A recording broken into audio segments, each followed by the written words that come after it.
Hi everyone. Today we will talk about how to fix Facebook myday error. To know how to fix Facebook or how to solve Facebook myday error, you should just go to settings like this. We will click.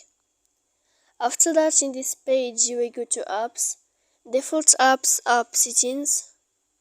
When you will see this list, you will go down to find the application of Facebook and you will enter.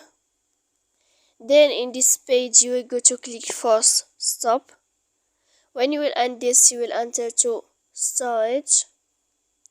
After that, in this page you will go to click clear cache, and then you will go to click clear data, and after all that you can turn off your phone. So please don't forget to support us by like and subscribe. See you next time in another video.